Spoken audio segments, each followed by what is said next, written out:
Now, as we continue po sa ating pag-aaral in the Gospel of John, sa ating huling pag-aaral po in verses 6 and 8 of John chapter 1, tinalakay at napag-aralan po natin ang ministeryo ni John the Baptist. Who was John the Baptist? What was John the Baptist's mission? What was his ministry? And why was he called? Napag-aralan po natin that the main emphasis of the ministry of John the Baptist ay maipahayag kung sino po ang ilaw.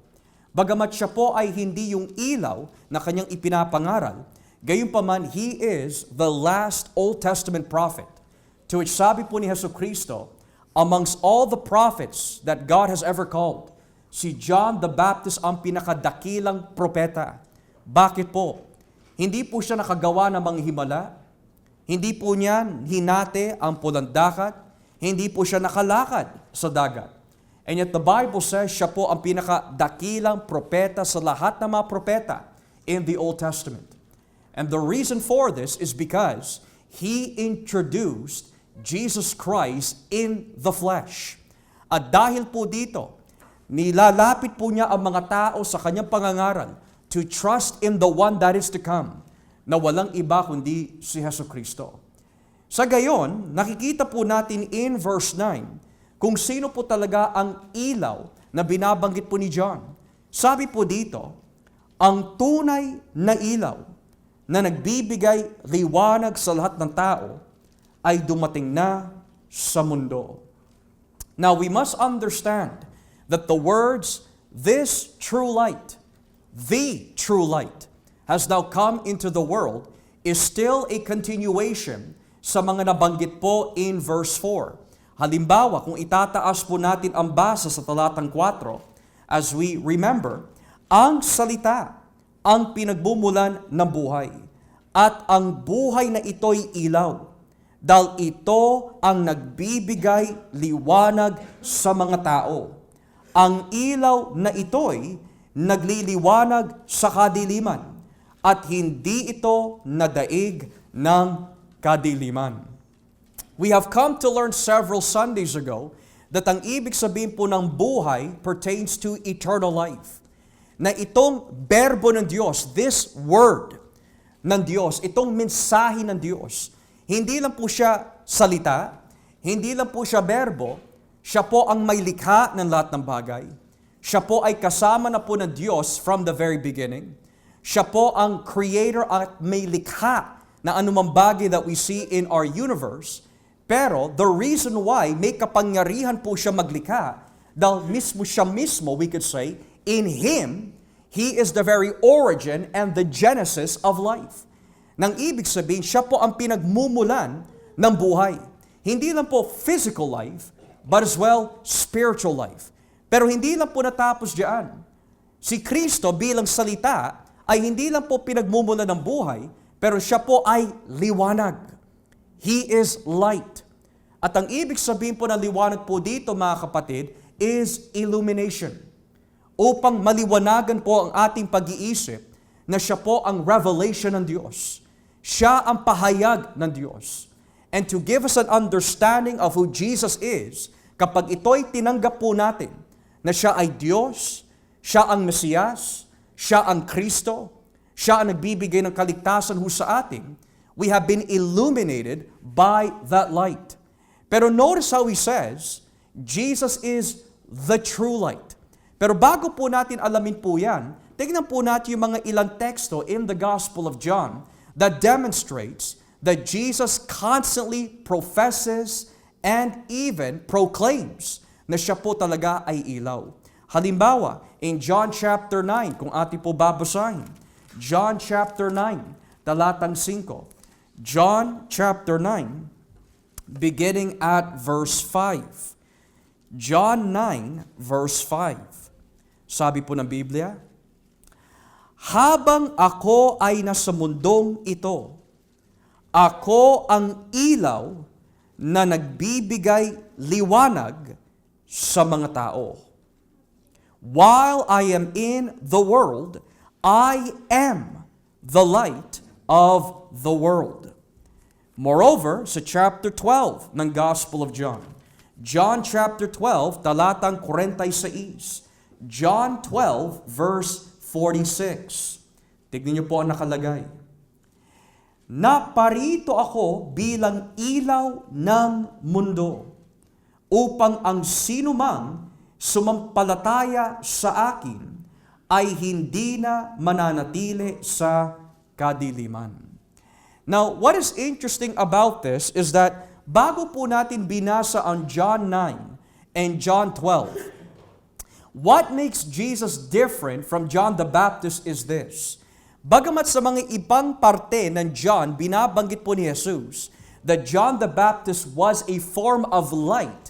Gayunpaman, ang patotoo po ni Juan tagapagbautismo was, hindi ako yung ilaw na nagbibigay liwanag sa mga tao. So when Jesus comes in, ang sabi po ni Juan, ito ang tunay na liwanag. Here is the true light. Now here is one question. In the Gospel of John, makikita po natin na tuwing binabanggit po ni Jesus or John yung salitang totoo o ako yung totoong ganito o ako yung totoong ganyan, there's always an emphasis sa characteristic po ni Jesus. Halimbawa, in John's Gospel, ang tawag po kay Kristo, I am the true manna from heaven. That's in John 6. Pangalawa, in John 4:23, God the Father is looking for true worshipers. And then in John 15:1, I am the true vine. There's always an emphasis dun sa salitang true. I am the true this. I am the true that. At maaari ho natin tanungin, bakit po kanya kailangan po niya sabihin, I am the true manna, I am the true worshiper, I am the true vine, I am the true light. Dahil ang lahat ng mga true this and true that ay bumabalik po sa lumang tipan. Halimbawa, pagdating po sa salitang true light or true liwanag, ito po ay tumutugma originally para sa mga Israelita at sa alipin ni Yahweh. Halimbawa, if we go to Isaiah chapter 42, basahin po natin Isaiah chapter 42, talatang 6. Isaiah chapter 42, verse 6. Ito po ay tumutukoy sa Mesiyas who is the servant ni Yahweh. Isaiah 42, verse 6. Sinabi niya sa kanyang lingkod, ako ang Panginoon na tumawag sa iyo para ipakita na ako'y matuwid. Tutulungan at iingatan kita. At sa pamagitan mo, gagawa ako ng kasunduan sa mga tao. Gagawin kitang ilaw na magbibigay liwanag sa mga bansa. Ulitin ko po. Gagawin kitang ilaw na magbibigay liwanag sa mga bansa. So dito, ang lingkod ni Yahweh ay ang mga Israelita. At sila po ay itinuring ni Yahweh bilang mga liwanag na magbibigay liwanag sa mga bansa. Moreover, in chapter 49 of Isaiah, chapter 49 ng Isaiah. And let us begin here in verse 6, again pertaining to Israel. Isaiah 49 verse 6. Sabi po ng Biblia, sinabi niya, ikaw na lingkod ko, marami pang magawain ang ipapagawa ko sa iyo, maliban sa pagbabalik sa mga Israelita na aking kinakalinga. Gagawing pa kitang ilaw ng mga bansa para magligtas ang buong mundo. Or in English, I will also make you a light for the Gentiles, that my salvation may reach to the ends of the earth. So why is this important to read? Dahil when Jesus says, I am the light of the world, or nung sabihin po ni Juan, ito ang tunay na ilaw, ito ang tunay na liwanag, hinahalintulad po ni Kristo in a parallel context na siya po talaga ang tunay na lingkod ni Yahweh na magbibigay po liwanag sa lahat ng tao at ang sino man tatanggap sa liwanag po na yan ay maliligtas. Pero dahil po ang mga Israelita sa lumang tipan bilang liwanag ay hindi po sumunod sa kasunduan po ng Diyos, hindi sila magamit-gamit upang maibigay ang liwanag sa buong bansa. Kaya naman, ang isinugo po ni Yahweh ay hindi po isang ordinaryong tao, kundi ang ikalawang persona ng Banal na Trinidad, Diyos na nagkatawang tao sa persona ni Jesucristo upang maibigay yung tunay na liwanag sa mga tao po dito sa mundo. Now, another question might be this. Now that we understand na si Kristo po ang tunay na liwanag, maaari ho nating tanungin, ano po ba ang epekto ng liwanag ni Kristo? Ulitin ko po, what is the effect of the light of Jesus? And what does that mean that He is come as the light? As I have mentioned to you po kanina, yung pagparito po ni Kristo in His incarnation, which means nung siya po ay nagkatawang tao, siya po ang nagsisilbing tunay na ilaw ng Diyos. Siya ang mensahe ng Diyos. Siya ay Diyos na nagkatawang tao. Siya ang katotohanan. Siya ang, we could say, the personified will of God, the Father. Ngayon, going back to that question, ano po ang mga epekto ng liwanag ni Kristo? Going back to John 1, you're going to see there is a positive and negative effect. There is a positive and negative effect sa liwanag ni Kristo. So sabi po kanina in verse 9, ang tunay na ilaw na nagbibigay liwanag sa lahat ng tao ay dumating na sa mundo. Now let's look at the first effect. Verse 10, naparito siya sa mundo at kahit na nilikha ang mundo sa pamamagitan niya, hindi siya kinilala ng mundo. Number 2, verse 11, pumunta siya sa sarili niyang mga kababayan, pero tinanggihan siya ng karamihan. So when we ask the question, ano po ang naging resulta, epekto ni Kristo bilang liwanag sa kanyang pagparito po dito sa mundo? The first effect that we see for Jesus as light of the world is in the negative. Bakit po negative? Dahil sabi po sa verse 11, ang mundo na kanyang nilikha, when He came here in human flesh, hindi siya tinanggap ng kanyang mga nilalang. Ang Diyos na may likha ng langit at lupa ay naparito po sa mundo. Pero yung mundo na kanyang nilikha, hindi po siya kinilala. Hindi siya tinanggap. Hindi siya minahal. Hindi sila nagsisi sa Kanya. Hindi nila kinilala kung sino ang may likha sa kanila. But rather, sabi ng Biblia, they did not know Him. Sa Aklat ng Roma, sinukpo nila ang katotohanan ng Diyos. Dito, napakalinaw, when Jesus came as light, the first response of the world is in the negative. Hindi nila kinilala ang Diyos. Now here might be the question, bakit po nila hindi kinilala si Kristo? Let's go to John chapter 3, verse 19. John chapter 3, beginning at verse 19. Ito ang magpapaliwanag sa atin, bakit hindi nila tinanggap ang liwanag. John 3:19, sabi po ng Biblia, hinatulan sila dahil dumating ang anak ng Diyos bilang ilaw dito sa mundo. Ngunit mas ginusto nilang manatili sa dilim kesa sa lumapit sa Kanya na nagbibigay liwanag dahil masama ang mga ginagawa nila.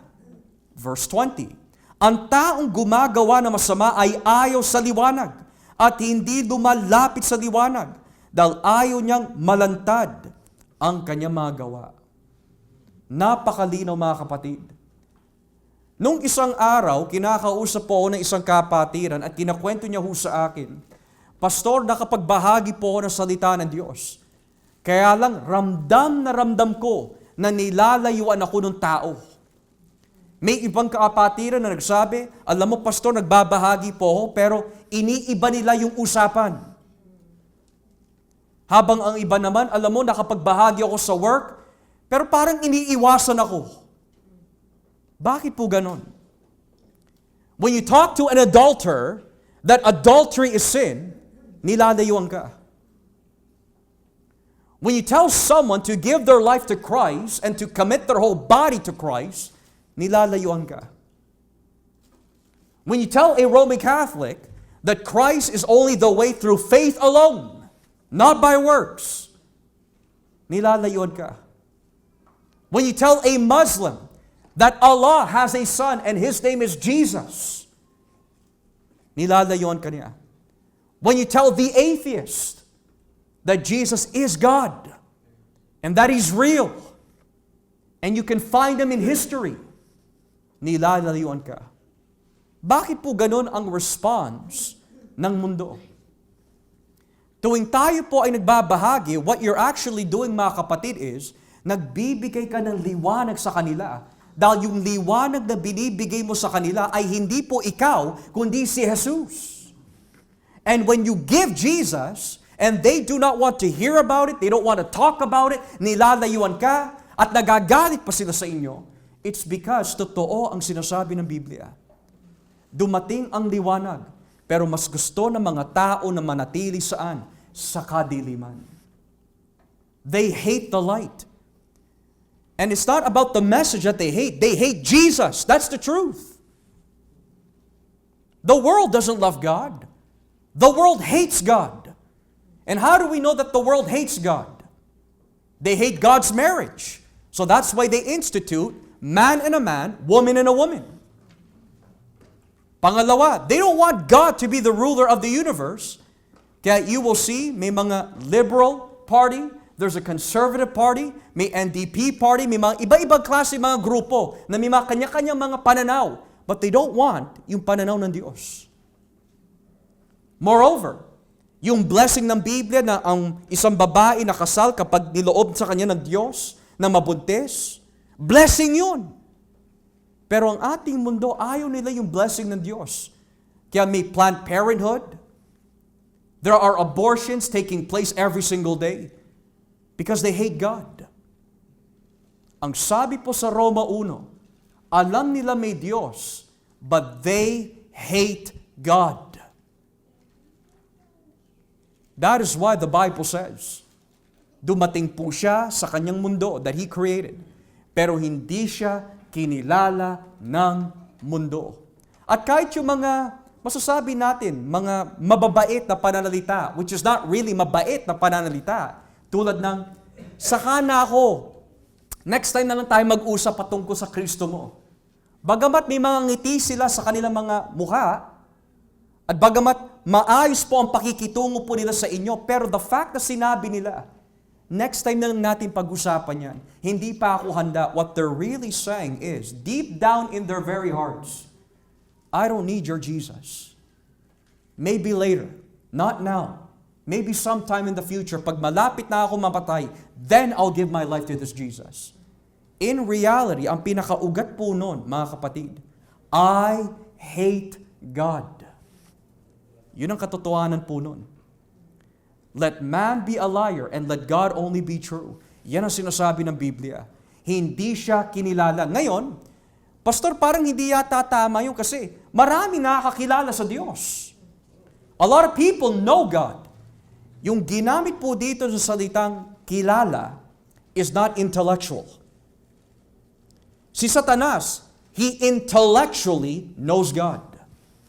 Judas Iscariote intellectually knows Jesus. Haring Herod, kilala niya intellectually si Jesus. Pontius Pilato, intellectually kilala niya si Jesus. Pero yung ginamit na salitang knows Him is far more than intellectual. Pero ang ibig sabihin to know Jesus is tinanggap at sumampalataya ka sa Kanya bilang Panginoon at tagapagligtas ng kaluluwa mo. He is your Lord. He is your Maker. He is your Savior. He is your Prince of Peace. He is your elder brother that represents you in the kingdom of God. He is your high priest. He is everything. Pero hindi siya kinilala ng mundo bilang Diyos na makapangyarihan. Now, it is interesting mga kapatid. Maaari ho natin tanungin, kapag hindi kinilala ng mundo si Jesus, pwede pa nila kilalanin ang Diyos Ama at ang banal na Espiritu? The answer is no. Dahil ang tatlong persona ay nagkakaisa sa lahat ng bagay. Kapag hindi mo kinilala ang Diyos Ama, hindi mo rin kinikilala si Jesus. At kapag hindi mo kinilala ang banal na Espiritu, hindi mo kinikilala ang Ama. For these three are one in unity, though they have distinction in persons. O saan natin mababasa in the Gospel of John that even the world doesn't know the Father? Even the world doesn't know the Holy Spirit.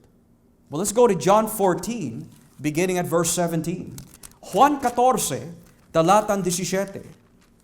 John 14, verse 17. Tignan niyo po ang sinasabi ng salita po ng Diyos. John 14, verse 17.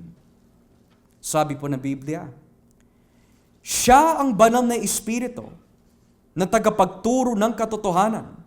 Hindi siya matanggap ng mga taong makamundo dahil hindi siya nakikita o nakikilala ng mga ito. The Spirit of truth.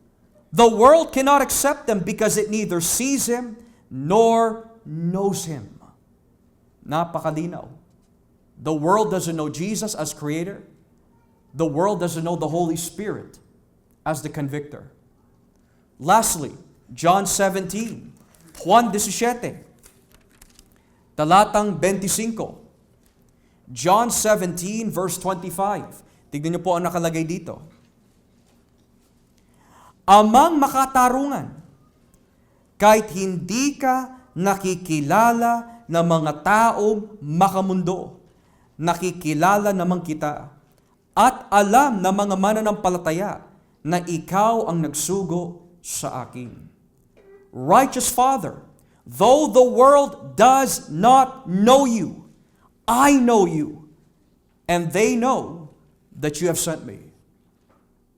So dito, hindi lang po ang ikatlong or rather ang ikalawang persona ng Trinidad ang hindi kinikilala po ng mundo. But to reject Jesus is to reject the Holy Spirit and is to finally reject God the Father. Sapagkat sinabi po ni Kristo, ang tumanggap sa Ama ay tinanggap na rin niya ang anak. At ang sino man tatanggap sa anak, tinanggap na rin po niya ang Ama. So ngayon, when you ask the question, pwede ko po ba paglingkuran ng banal na Espiritu, but I'm not going to serve Jesus, I'm not going to serve God the Father? Hindi. Or kung ikaw ay Jehovah Witness, basta ang tunay na Jehovah ay ang Diyos Ama lang. Pero kapag hindi mo tinanggap yung sinugo ng Diyos Ama, who is the second person of the Trinity, Jesus Christ, you really did not accept God the Father. Or kung ikaw, mga kapatid, ay isang Unitarian, naniniwala ka lang na ang Diyos lang Ama, ang mataas. Like other religions believe this. Pero hindi mo tinanggap si Kristo, hindi mo rin kilala ang Diyos Ama. And the answer is, how do I know the Holy Spirit? How do I know God the Father? How do I know? Ang sabi ng Biblia, when you accept God the Father, tatanggapin mo rin ang kanyang buktong na anak. And when you accept the conviction of the Holy Spirit na ikaw ay makasalanan at si Kristo lang ang natatangi tagapagligtas at daan patungo sa Ama, you know the Holy Spirit. Because ang trabaho po ng Espiritu Santo is not to lead you to the church, not to lead you to the pastor, but to lead you to Jesus Christ. So, ano pa ang masasabi natin? You will know that you know the Holy Spirit when you don't think about yourself or what you feel or what you think. You only think about how you can please Him. Pagod ka man o hindi, may lakas man o hindi, mayaman man o hindi, you're always thinking about what can I do to please Jesus. No longer I that lives, Yet not I, but Christ lives in me. Because you know the Holy Spirit. At kapag ikaw ay inuudyo ka ng Espiritu Santo na anak balian, because you have been purchased by the blood of Christ, you are not willing to delay your repentance. Pero agad nagsisisi ka na dahil hindi mo masikmura yung kamay ng Diyos na mabigat na nasa iyong puso. He's pressing on your conscience. Magsisi ka, mali ang ginagawa mo. And the Bible says, when the Holy Spirit who convicts us of our sins starts working in our hearts, imposible mga kapatid, na kung ikaw ay tinawag ng Diyos, tatanggihan mo yung pagsisisi at conviction ng Espiritu Santo. Imposible. Because the Bible says, when He comes, He will convict the world of sin. At sino po yung mga tao sa mundo that He will convict? Yung mga tupa ng Diyos. Because Jesus said, my sheep hear my voice. What is the shepherd saying? I am the light, lumapit ka sa akin. What is the shepherd saying? Ako ang Panginoon mo, sundin mo ang aking inuutos. Hindi sa paraan mo, kundi sa paraan ko. And by doing so, kinikilala ho natin siya, pero ang ating mundo, hindi. Now, there are some people, tulad ng mga hindi naniniwala sa Diyos, si Hesus Kristo po daw is nothing more than a fairy tale. Now, here is something that you need to do in critical thinking. Kung fairy tale lamang po si Kristo, why is He banned in multiple countries all over the world? Cinderella is not banned. The Tooth Fairy is not banned. Pinocchio is not banned. These are fairy tales. Kahit nga si Humpty Dumpty, hindi pinagbawalan eh. But what about Jesus? Si Buddha, hindi naman pinagtatawa o nilalait ng mga tao in the world as a majority. Marami din takot na laitin yung mga Muslim for obvious reasons. Pero when it comes to Christianity, galit na galit ang lahat ng mundo kay Jesus. Why is that? Dahil alam ng prinsipe ng mundong ito na walang iba kundi si Satanas kung sino ang natatanging daan na makapagbibigay ng kaligtasan sa mga makasalanan. And he will do all that he can to deceive the world. Kaya sabi po dito in Revelation chapter 12, kung atin po babasahin, Revelation chapter 12, beginning at verse 9. Revelation chapter 12, beginning at verse 9. Tignan niyo po ang sinasabi dito. Pahayag 12, talata 9. Kaya, itinaboy ang malaking dragon, ang ahas noong unang panahon na tinatawag na Diablo o Satanas, na nanlilinlang sa mga tao sa buong mundo. Itinapon siya sa lupa kasama ang kanyang mga anghel. So ngayon, patungkol po sa katanungan, Pastor, bakit napakaraming reliyon sa ating mundo? Is because Satan is the great deceiver of the world. Now, for example, kung ikaw ay kaaway ng Diyos, and I'm speaking of in the person of Satan, kung ikaw ay si Satanas, what would you do so that people would not go to the kingdom of God? You confuse them. Maglilikha ka ng maraming reliyon. And what do all religions have in common with the exception of biblical Christianity? It's up to you to do good para makapasok ka sa langit. For the Muslim, do good and you get 72 virgins in paradise. For the Mormons, do good, get married in a celestial temple upang maging Diyos ka at may sarili kang mundo rin. It's all about doing good. Every religion is fundamentally the same, which is man is doing his best to reach God. Pero ang Christianity, iba. God is the one that comes down to reach man. Nung nagkasala si Adan at si Eva, sino ang humanap? Not man, but God. In 1 John 4, sino ang unang umibig? Not man, but God. And Jesus is demonstrating that. He is the seeker. He is the finder. Hindi tayo. We do not seek God. Jesus is the true seeker. Kaya sabi ng Biblia, for the Son of Man came to seek that which was lost. And why is He seeking? Because we are buried in sin. He came to seek those who are dead, that they may be brought back to life. He came to heal those who are sick physically and spiritually. Kaya nga sabi ng Biblia, He came to seek that which was lost. Sapagkat ang hinahanap ng Diyos are not those na walang sakit. Ang hinahanap po niya ay yung mga may sakit. Kapatid, tayo may mga sakit. Kaya pinagaling tayo ni Kristo through His atoning death. Kaya He is the great physician. Kaya sinabi po sa Exodus 15, God, Yahweh, is the great healer who healeth thee. I am the God that healeth thee. Pero hindi lang physically, but spiritually. And yet, ang nakakalungkot, na parito ang liwanag, and the world did not know Him. And that no na binabanggit po dito, they did not recognize Him as the Creator. Ikaw ang aking Diyos. Ikaw ang may likha sa akin. May utang po ako sa inyo, Panginoon, na hindi ko mababayaran, na binayaran na ni Kristo. Ang buhay ko ay hiram sa inyo, O Diyos. My life, I owe it to you. Every breath that I take, every move that I make, I owe all things to you, O God. Pero hindi sila sumang-ayon kay Kristo bilang manlilikha sa kanila. Pangalawa, the second negative na binabanggit po in the section that we're studying is in John 1 verse 11. Look at the second negative. John 1 verse 11. So tinanggihan po siya ng buong mundo, pero hindi po natapos diyan. Verse 11. Pumunta siya sa sarili niyang mga kababayan, pero tinanggihan siya ng karamihan. Sino po yung mga kababayan na tinutukoy po dito? It is the Jews. When Jesus became human, He did not come as a Gentile. He came as a full-blooded human Jew. Bakit po? Why did He have to become a Jew? Why not a Gentile? Unang-una, yun ang ginusto ng Diyos.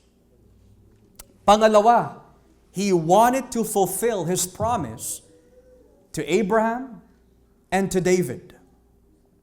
Na mula po sa lahi ni David, who is a Jew from the tribe of Judah, may manggagaling isang hari na magtatayo ng isang kaharian na kailanmay hindi magigiba.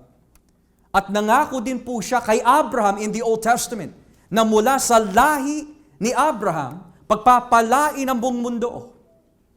Kaya when you read the Gospel of Matthew and when you read the Gospel of Luke, how come it begins in the first 2-3 chapters about generation of names? Let's admit it, sa ating laman, tinatamad tayo na basahin yung mga pangalan. And Isaac begot this man, and this man begot that man, and that man begot that man. But why do we need to read that? Dahil yun ang ancestral lineage ni Jesus sa laman. That every single line that He would come from is a fulfillment of the promises He made to Abraham and to David. And why is that important? Dahil yun ay nagbibigay ng katibayan, ang Diyos ay tapat. Kung naging tapat po siya sa mga ninuno ng mga Israelita in the Old Testament, He will also be faithful to you who is under a better covenant, under better promises. Kung yung mga yun, hindi niya pinabayaan, kayo pa kaya mga kapatid? And yet the Bible says, Jesus went to the Jewish nation, and Israel did not receive their Messiah. Pinag-uusapan po namin kagabi, bakit ang mga Hudyo, bakit yung mga ibang mga tribo ng mga Israelita, lalo na po yung mga Levites from the tribe of Levi, till this day, ninanais po nila magtayo ng templo.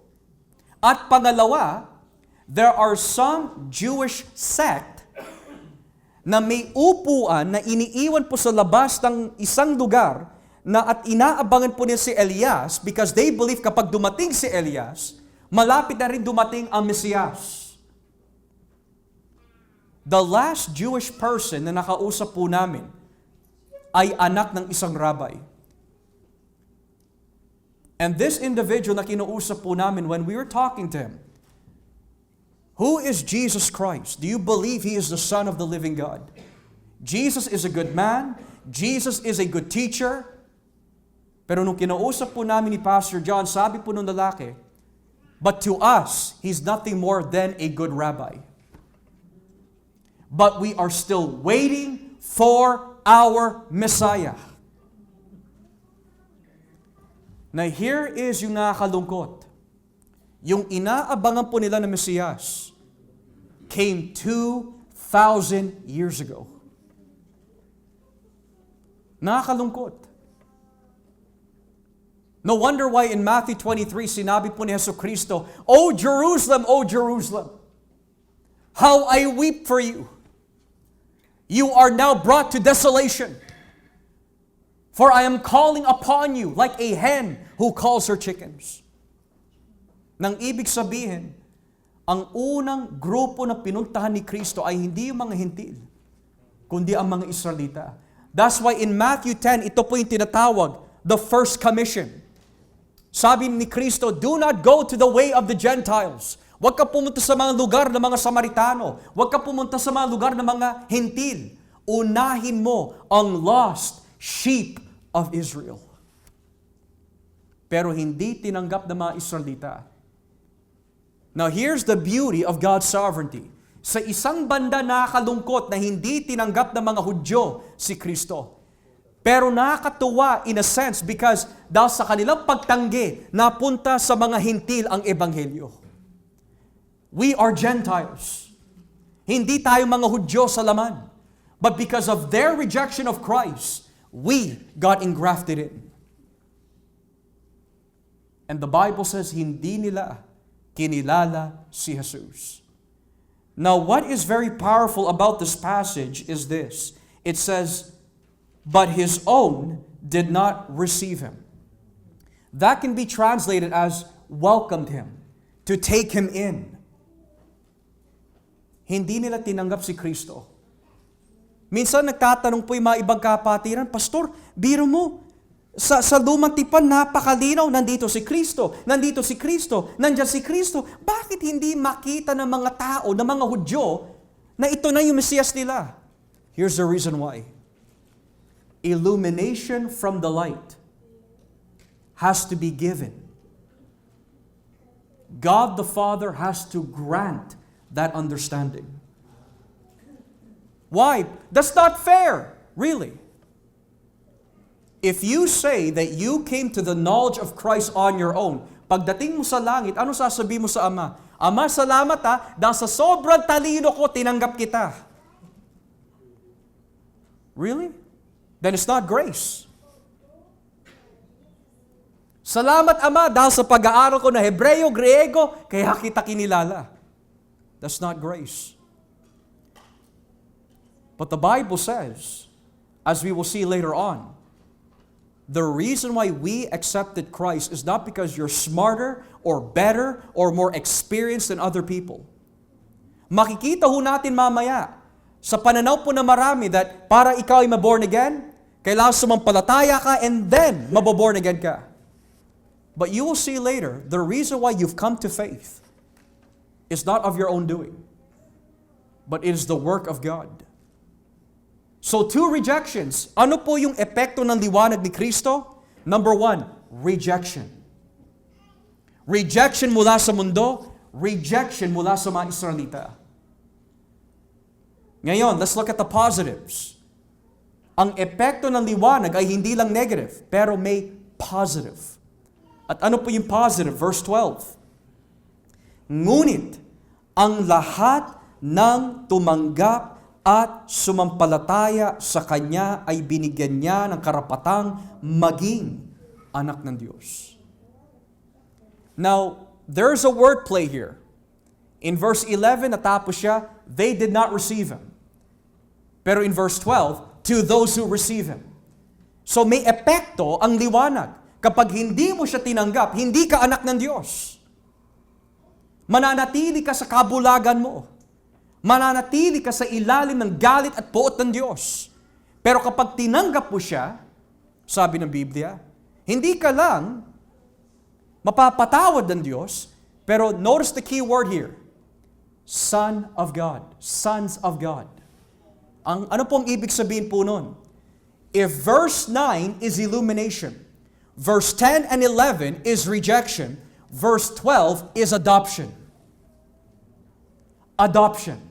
Sons of God. Kaya napaka-importante na binabasa po natin ang mga talatang ito, lalo na po sa Luma't Tipan, para sa mga Hudyo, sampal ho ito sa kanila. Bakit po? Because para sa kanilang paniniwala, sila lang, mga Hudyo, ang mga anak ng Diyos. Pero sabi po ni Jesus, sinabi ni Juan, sinabi po dito sa Biblia, ang sino mang sumampalataya kay Jesus, more than intellectual believing, more than just saying with your lips, I believe in Christ. No, the heart has placed its whole confidence on Jesus. You are my Lord, you are my Master, you are my Savior. Everything that I am is all yours, Panginoon. I bow before the cross. At ang sabi ng Biblia, whoever believes on His name ay binigyan ng karapatang maging anak ng Diyos. At ano po ba ang mga benefits of being a child of God? May access ka na sa Ama. Kaya po tayo nagkakaroon ng mga prayer meeting. Kaya malakas ang loob po natin na manalangin because Jesus has given us access to God the Father in prayer. Kaya si Kristo mismo ang nagsabi, anything that you ask in my name, gagawin ng aking Ama. Gagawin ko. Is because binigyan kanya ng karapatang maging anak ng Diyos. Kaya makakapagpuri tayo sa Kanya at makakapagpanalangin tayo sa Kanya by saying, Abba Father, Abba Father. When you call God the Father your Father, you are acknowledging He has adopted you through Christ. Ikaw na dating kaaway ay ginawa po niyang isang tagapagmana ng lahat ng pagpapalang espiritual na dumaan kay Kristo Jesus. Now, I want you to put this is the best that I can do, but I want you to imagine this. Imagine someone na marami siyang ginawang masama laban sa inyo. Pinatay ang asawa mo, sinunog ang bahay mo, dinuraan ka, nanakawan ka pa ng pera, nilapastangan ka, everything. Sinaktan ka niya, iniwan ka niya, binaboy ka niya, siniraan ka niya. Lahat ng kasamaan ginawa sa iyo. Pero sa kabila po nun, yung biktima, pinatawad, minahal niya yung taong yun. At hindi lang ho yun, itinuring pa siyang anak. Yun ang ginawa natin sa Diyos. Binaboy natin ang kanyang pangalan. Nilabag natin ang kanyang mga utos. Ang ating pamumuhay ay talaga naman, mga kapatid, kinamumuyan ng Panginoon, and yet dahil sa pagmamahal ng Diyos para sa inyo, para sa akin, nilinis niya tayo. Dinamitan po niya tayo ng puti, figuratively speaking. Itinuring po tayo mga anak, hindi ka nakaaway, hindi na kita kalaban, anak na kita. Enter into the joy of the Lord. That is adoption. Ang ama ko ay hindi na si Satanas. Ang magulang ko ay hindi na yung mga bagay dito sa mundo na nagpapalayo sa akin sa Diyos, kundi ang aking ama ay ang Diyos. That is why you're able to say, I am a child of God. Ngayon, ang kagandahan po ng verse 12, winawasak po niya ang pananaw ng mga Pilipino. At ano po ang pananaw ng mga Pilipino? Lahat tayo anak ng Diyos. Lahat tayo anak ng Diyos. Hindi ang sabi ng Biblia, to be a child of God, you have to have been given the right. And where do you get that right from? By believing on Christ. Ang lahat ay nilalang ng Diyos, pero hindi lahat ng nilalang ay anak ng Diyos. Kapag sinabi anak, that is covenantal. Kapag sinabi anak, that is relational. Pero kapag sinabi nilalang, yes, you are God's product of creation. You are a living being, a living person, a living soul. Pero yung sabihin natin, ang lahat ng tao ay anak ng Diyos, that's not biblical. Tayo po ay naging anak ng Diyos.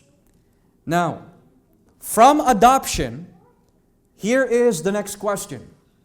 Paano nga po ba tayo naging anak ng Diyos? Verse 13.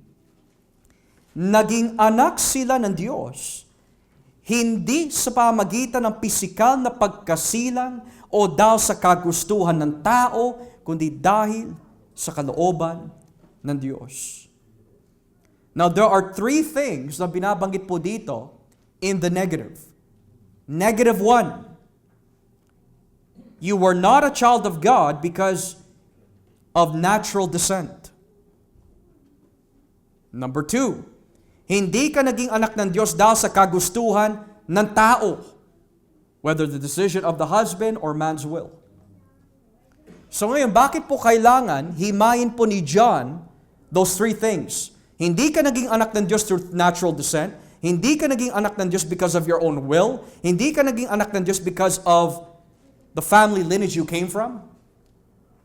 Is because yan po ang pananaw ng karamihan. My parents go to church, anak din ako ng Diyos. My wife goes to church, I'm a Christian too.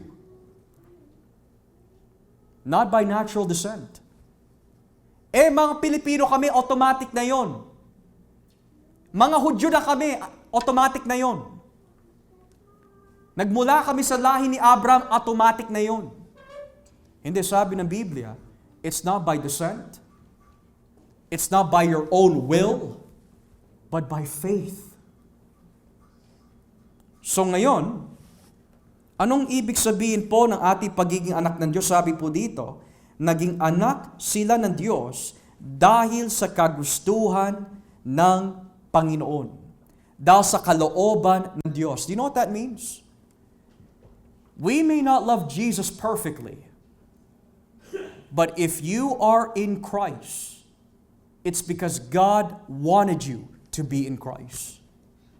He wanted you. He wanted you. He wanted you. Bago pa man likhain ang mundo, before you were created, before your parents ever met, before there's any human being on the face of the earth, He wanted you to be in Christ. Kaya na kay Kristo po tayo ngayon. Kaya minsan nagtataka po tayo, Pastor, bakit kayo ito? Sa lahat ng mga kapatid ko, ako lang ang sumampalataya. Sa lahat ng mga kapitbahay ko, kami lang ang mga Kristiyano. Sa lahat ng mga katrabaho ko, ako lang ang mananampalataya. Sa pamilya ko, bakit ganon? Lahat sila hindi mananampalataya, ako lang ang sumampalataya. Bakit ganon? Bakit ganon?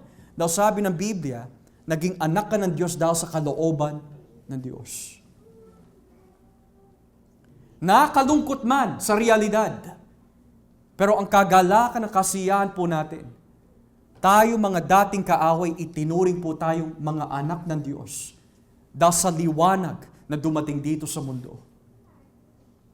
Before I come to a close, mga kapatid, Pastor, hindi nag-a-apply yan sa akin dahil unang-una, hindi ako yung binabagis sa talatang 10 at talatang 11. Tinanggap ko si Kristo. Pero may application pa rin po ito, mga kapatid. Dahil kung yung liwanag na yan, na walang iba kundi si Kristo, ay dumating na sa buhay mo, do you know what that light will do? It will give you a deeper reverence and fear of Jesus. Kaya nag-iingat po tayo sa ating pananalita dahil ayaw natin mapigatian ang Panginoon na nagbigay liwanag sa atin. Kaya nagpapatawad tayo sa mga tao nagkasala sa atin dahil ayaw natin mapighati ang nagbigay ng liwanag sa atin. Kaya tayo nagpapakumbaba kahit napakahirap. Kahit wala tayong ginawa masama sa mga gumawa na masama sa atin.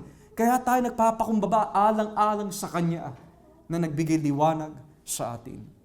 Kahit wala tayong tulog, umaattend pa rin po tayo. Kahit pagod na pagod po tayo, ginagawa natin ang lahat ng bagay dahil sa Kanya na nagbigay liwanag sa atin. May isang mangangaral na nagsabi, ang dati kong buhay, ang buhay ko noon, walang kulay. Pero naiba ang pananaw ko sa buhay nung dumating si Kristo na nagbigay kulay sa aking buhay. Kasi liwanag eh. Naliwanagan ka ba mga kapatid? Yes, Pastor. Show your commitment to Christ. Show your commitment to the Word of God. Show your commitment to the brethren. Show your commitment to the church. Kasi naliwanagan ka na eh. Hindi natin maiiral po dito kung gaano tayo katagal sa church, nangaral tayo dito, ang tagal na natin na may experience. Walang saysay yung kung hindi tayo naliwanagan. Ang aking pangangaral ho dito, walang saysay kung hindi ako naliwanagan. Nagkakaroon lang po ng kahulugan ang lahat ng ating ginagawa alang-alang kay Kristo kapag tayo po ay naliwanagan na. Naliwanagan po ba tayo mga kapatid? Baka sabihin natin, bakit yung kapatid na yun, ginagawa niyan? Siguro pwede ko rin gawin yun. Huwag mo sila gagayahin dahil naliwanagan ka na eh. Pero ang nakakatakot po nito, naliwanagan ka na. If you have known about the light and yet you still go back to the same old garbage that Jesus removed you from. You go back to the old same thinking that Jesus reformed you from. Yun ang nakakatakot na estado. As I close, ang sinabi po ni Kristo sa mga Pariseo in John 9, kung aaminin ninyo na kayo'y mga bulag, makakita kayo. Sumagot ang mga Pariseo, hindi kami bulag. Sinabi ni Kristo, daw sinabi ninyo hindi kayo bulag, nananatili pa rin ang mga kasalanan ninyo sa inyo. Do you know what that means? When you admit through the light that you have sinned against God, your blindness becomes sight. But when you say na wala kang ginagawang kasalanan o kasamaan, you remain in blindness. That is why for those who understand English, my message to you this afternoon is this. Jesus has now given the light of His truth. If you reject it this afternoon, the Bible says today is the day of salvation. If you delay that call, if you delay that invitation, and you die, lost, not forgiven of your sins, on the day of judgment, you will stand before God the Father. You will stand before God the Son. And the same word that you rejected then will judge you on that last day. Na parito ang ilaw upang magbigay liwanag. Maliwanagan sana tayong lahat, mga kapatid. Jesus came. Jesus died. Jesus was buried. Jesus rose again. Jesus has the power to save. As we pray.